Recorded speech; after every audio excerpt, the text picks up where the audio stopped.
आरक्षण को लेकर ढेर सारा अपने दिमाग का जहर फुफकार के फेंक दिया है। और मुझे उम्मीद है कि आप इस वीडियो को उस बिंद्रा या उसके विचार के लोगों तक पहुंचाएंगे। उन्होंने इस समय आरक्षण को लेकर एक टिप्पणी की है और उनका कहना है कि जो शूद्र है वो शासन करने के लायक नहीं होता है, वो हमेशा वन डाउन रहेगा। यही उसकी स्क्रिप्चर से ऑर्डेन्ड पोजीशन है, शास्त्रों से निर्धारित उसकी एक पोजीशन है, और इस वजह से वो कभी भी कोई अच्छा काम नहीं कर सकता और नेता तो वो कतई नहीं हो सकता। अभी कोई कह सकता है कि 21वीं सदी में, देखिए जब जहाँ पर मैं हूँ ये हॉलीवुड का इलाका है, कलवर सिटी बिल्कुल पास में यहाँ पर है, जहाँ से एक तरह से हॉलीवुड का स्टूडियो मूवमेंट शुरू हुआ था। और पीछे कलवर होटल है, क्रिसमस की तैयारियाँ आप देख रहे हैं, मैं अपने चारों तरफ ढेर सारी सजावट देख पा रहा हूँ। ऐसे समय में जब दुनिया एक ऐसे समय में जा रही है जहाँ पर सबको साथ लेकर डाइवर्सिटी और अफर्मेटिव एक्शन का देश है अमेरिका, कोई संस्थान नहीं है, मैं इस समय किसी ऑफिस में नहीं घुसूंगा और उसमें ब्लैक्स और हिस्पैनिक्स और एशियन न मिलें, अगर 20-25 लोग हैं तो ऐसा शायद नहीं हो सकता है। ऐसे समय में जिस समय का अफर्मेटिव एक्शन की इतनी को इतना चेरिश किया जा रहा है, डाइवर्सिटी को इतना चेरिश किया जा रहा है, उसमें भारत में एक आदमी उठता है और वो ये कहता है कि शूद्रों को राज करने का अधिकार नहीं है, वो अच्छा काम नहीं कर सकता है, उसको निर्देश देना पड़ता है तब वो कोई अच्छा काम कर सकता है। तो ये बहुत ही मतलब आप समझ सकते हैं कि मॉडर्निटी के खिलाफ एक आइडिया है। तो चूंकि क्रिसमस का माहौल है, तो मैं आपको और ख़ास करके बिंद्रा को एक उदाहरण के ज़रिए चीज़ों को समझाने की कोशिश करूँ। इस समय सारी दुकानों में यहाँ पर केक मिल रहा है। अभी एक केक एक आदमी खरीद कर लाता है, मान लीजिए केक। अभी इस केक को उसको मान लीजिए 10 लोगों के बीच बाँटना है। केक को बाँटना है, तो ये हो सकता है कि वो अपने अपनों को दे दे, या हो सकता है कि 10 पीस बनाए और सबसे बड़ा पीस अपने लिए ले ले। तो यहाँ पर एक स्वार्थी व्यक्ति सामने आता है, जो कि दुनिया में हर व्यक्ति है या होना भी चाहिए, उसमें कोई समस्या भी नहीं है। कोई व्यक्ति स्वार्थी है, स्वार्थ में कोई समस्या नहीं है, होना चाहिए। उसके उससे दुनिया बनी है कि मुझे चाहिए, मैं और अच्छा करूँगा, मैं और तरक्की करूँगा, मेरे बच्चे तरक्की करेंगे, मेरा घर बड़ा होगा, मेरी गाड़ी सुंदर होगी, मेरे कपड़े अच्छे होंगे, मेरी कंपनी बड़ी होगी। इसने ह्यूमन सिविलाइजेशन को बनाया। लेकिन न्याय सिद्धांत क्या कहता है, थ्योरी ऑफ जस्टिस क्या कहता है? मुझे एक केक बांटना है, 10 लोगों में बांटना है, और मैं उसको कैसे बांटूं, if this is the question. इसके बाद, इस प्रश्न के बाद, कोई आदमी अगर न्याय के तहत सोचेगा तो वो सोचेगा कि सबको मिलना चाहिए और मुझे थोड़ा अच्छा मिल जाए तो बहुत अच्छा है। लेकिन मैं आपको एक सिचुएशन दे रहा हूँ कि एक व्यक्ति को अगर उस केक को बांटने के लिए दिया जाए कि 10 भागों में बांटो, और तुम्हें पता नहीं हो कि तुमको कौन सा टुकड़ा मिलेगा, ये एक रैंडम तरीके से बाद में तय होगा, तब क्या उसके केक बांटने का तरीका बदल जाएगा? तब भी क्या वो एक केक का टुकड़ा बड़ा बहुत बड़ा बांटेगा और एक केक का टुकड़ा बहुत छोटा बांटेगा? क्योंकि ऐसी सिचुएशन में उसके पास ऐसी स्थिति आएगी कि एक संभावना या एक आशंका रहेगी कि उसको सबसे छोटा टुकड़ा मिले, तो वो कोशिश करेगा कि केक को बराबर बराबर बांटे, क्योंकि कोई भी हिस्सा उसके हिस्से में आ सकता है। ये पॉलिसी मेकिंग का वो सिद्धांत है जिसको कि जॉन रॉल्स ओरिजिनल पोजीशन कहते हैं। ये ओरिजिनल पोजीशन ये है कि आदमी स्वार्थी होता है, सेल्फिश उसमें वो होता है, लेकिन अगर उसको अपने बारे में और लोगों के बारे में कुछ नहीं पता है, कल्पना कीजिए कि एक बच्चा पैदा हुआ है, दिमाग उस समय उसका साफ है, उस समय उसके पास ये अधिकार आए कि उस केक को बांटे, वो कैसे बांटेगा? यहाँ से न्याय सिद्धांत शुरू होता है। ये न्याय का सिद्धांत है, और इसके लिए मनुष्य को ये मानना पड़ेगा कि वो लोकतांत्रिक और न्यायपूर्ण है, तभी इसका मतलब है।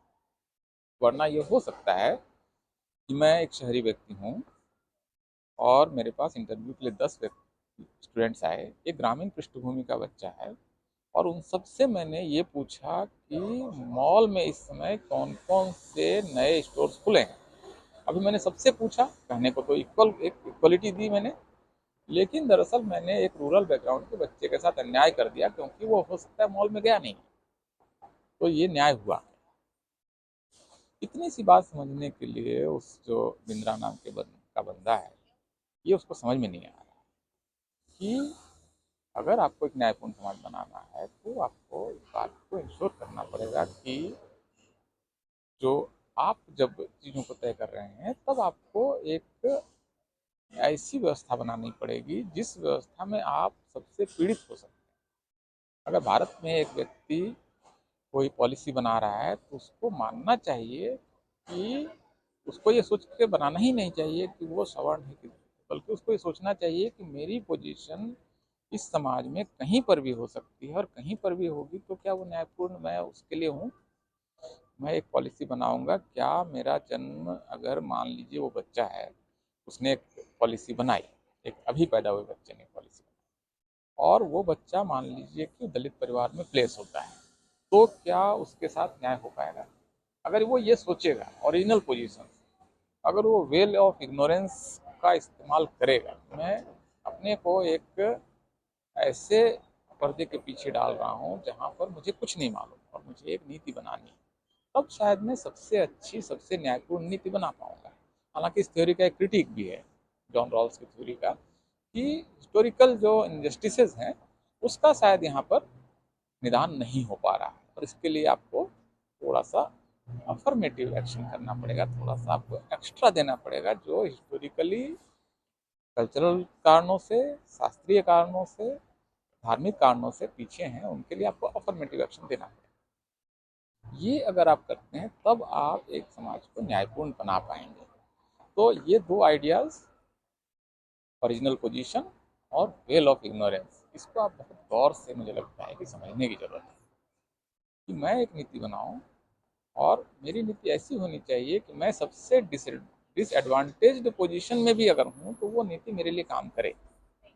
तब वो नीति है, तब वो न्याय है, तभी वो थ्योरी ऑफ जस्टिस, वरना वहाँ पर न्याय नहीं हो रहा है।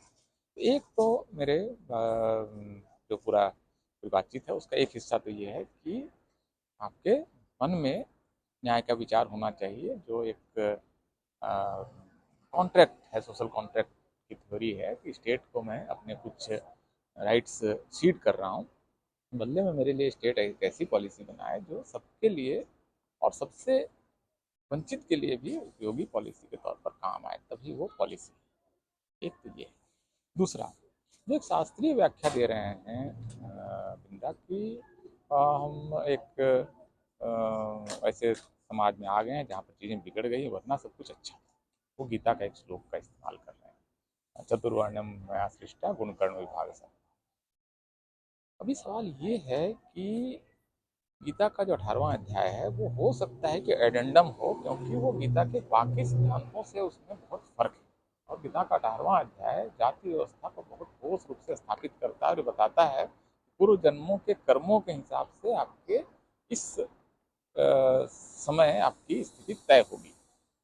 गीता का जो कर्म फिलॉसफी है वो इस जन्म के कर्मों का सिद्धांत नहीं है। आपके पिछले जन्मों से आप, you are ordained to a certain position which is your fixed position and you have to work according to that position, that is the Karma philosophy.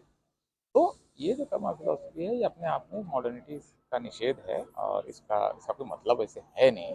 लेकिन अगर ये है भी तो गीता के का जो उपदेश दिया गया वो कुरुक्षेत्र में दिया गया, आपको मालूम है, उनके मैदान में।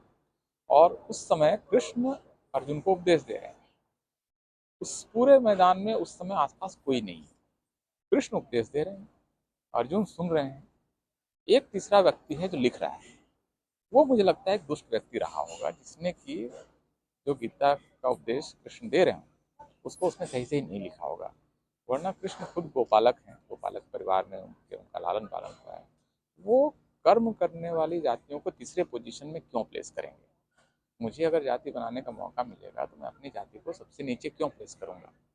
इसका मतलब है कि गीता का उपदेश कुछ और रहा होगा और वेद व्यास ने इसको कुछ और लिख दिया होगा, वरना मैं मान नहीं सकता हूँ कि एक गोपालक समुदाय का व्यक्ति गीता को उपदेश देगा और गोपालक समुदाय को वो तीसरी कैटेगरी में प्लेस कर देगा।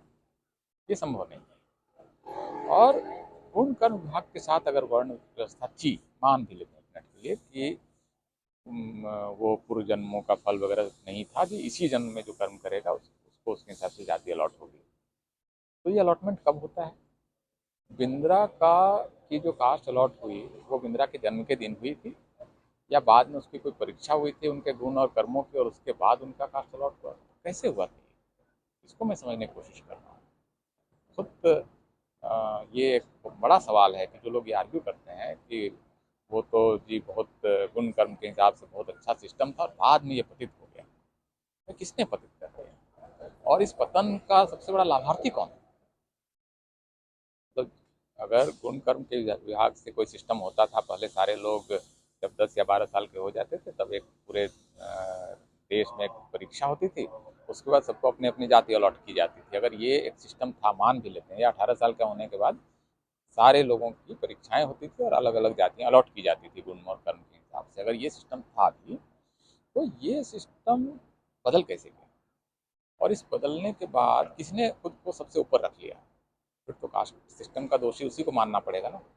ये तो हो नहीं सकता है कि दलितों ने कास्ट सिस्टम बनाया और खुद को कास्ट सिस्टम से बाहर रख लिया, बाह्य बन गए, पंचम बन गए, अछूत बन गए, या शूद्रों ने, पशुपालकों ने, किसानों ने जाति सिस्टम बनाया और खुद को तीसरे पोजीशन पर रख लिया, या इवन क्षत्रिय लोग क्यों खुद को अगर कास्ट सिस्टम बनाएंगे तो सेकंड पोजीशन में अपने आप को रखेंगे? कास्ट तो हायरार्की का सिस्टम है ना, ग्रेडेड इनइक्वालिटी का सिस्टम है। तो ग्रेडेड इनइक्वालिटी में नीचे प्लेस होने वाले व्यक्ति जाति नहीं बना सकते, उसको बनाया फिर ऊपर से ही किसी ने। तो इस वजह से मुझे लगता है कि अभिनव, सॉरी, गौरव बिंद्रा जो हैं, या जो भी उनका नाम है, सौरभ या गौरव जो भी है, वो बिल्कुल बकवास कर रहे हैं। वो शास्त्रों का नाम लेकर एक पुराने सिस्टम को चलाए रखना चाहते हैं, वो अपनी प्रिविलेज को छोड़ना नहीं चाहते हैं, और इस वजह से वो इस तरह की गलत बात कर रहे हैं। अब के समय में संभव नहीं, सोशल मीडिया का टाइम, हर आदमी बात कर रहा है, हर आदमी चर्चा कर रहा है, चीज़ों को समझता है, बात करता है। कैसे संभव है कि बिंद्रा की बात लोग मान लेंगे? शूद्र नेता नहीं बन सकता है भारत में?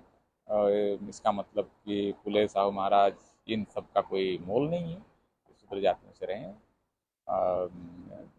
बाबा साहब ने हुगर सुधराज में लिखा है कि आधुनिक युग के सबसे महान शूद्र ज्योतिबा फुले। क्या उनमें नेतृत्व का गुण नहीं था? उनकी बनाई हुई देखिए कितनी सारी चीज़ें आज की तारीख में चल रही हैं।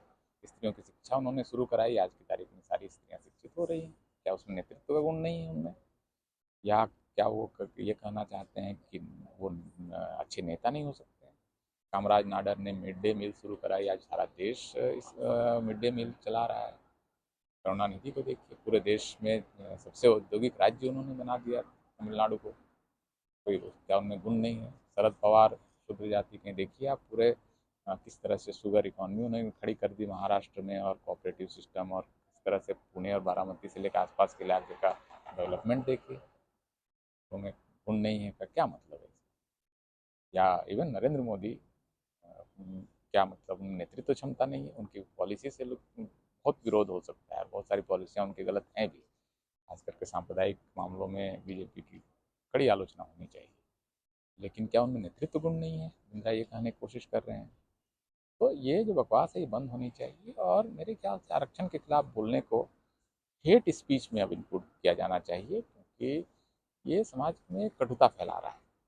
आरक्षण को लेकर राष्ट्रीय सहमति है, संविधान में इस पर राष्ट्रीय सहमति बन चुकी है। संविधान सभा में कोई विरोध नहीं था, आम राय से 16-4 कॉन्स्टिट्यूएंट असेंबली ने पास करके कॉन्स्टिट्यूशन में डाला है कि शिक्षा और नौकरियों वगैरह में आरक्षण के प्रावधान आए हैं जो वहीं से निकले हैं, और इसमें जो भी पिछड़े वर्ग हैं, बैकवर्ड क्लासेज हैं, और जो अंडर रिप्रेजेंटेड हैं, उनको आरक्षण मिलना चाहिए। इस पर एक आम सहमति है, कोई दल इसका विरोध नहीं करता है, पूरी संसद इस पर एक मत है। ऐसे समय में कुछ लोग अगर आरक्षण को लेकर नफरत फैला रहे हैं तो उन पर सख्त कार्रवाई होनी चाहिए, उनको गिरफ्तार किया जाना चाहिए। और सुप्रीम कोर्ट में प्रैक्टिस कर रहे हैं, कई हाई कोर्ट में प्रैक्टिस करते हैं नितिन मेश्राम साहब, उनका ये आर्गूमेंट बिल्कुल सही है, और उनके इस राय से मैं सहमत हूँ कि आरक्षण के खिलाफ जो अनाप शनाप बोल रहे हैं उसको हेट स्पीच में इंक्लूड करके कार्रवाई होनी चाहिए, और बिंद्रा को निश्चित रूप से हेट स्पीच के तहत उन पर केस करके उन पर कार्रवाई की जानी चाहिए, कानूनी कार्रवाई की जानी चाहिए। इसकी इस समय मेरे ख्याल से सख्त ज़रूरत है। तो आप सबको नए वर्ष, क्रिसमस और त्यौहार के इस मौसम की बहुत बहुत शुभकामनाएं। झारखंड में अब इस समय हमारे यहाँ पिकनिक का सीज़न शुरू हो जाएगा, सारे लोग पिकनिक पर जाएंगे और ढेर सारा मुर्गा और बकरा कटेगा और लोग खाएंगे पिएंगे। अच्छा समय है, मौसम भी अब धीरे धीरे ठीक होने की तरफ जाएगा। हालांकि इस समय बहुत ठंड होगी दिल्ली वगैरह में, लेकिन कई देश के हिस्सों में इस समय बहुत धूप खिली हुई होगी। तो आप सबको बहुत बहुत शुभकामनाएं।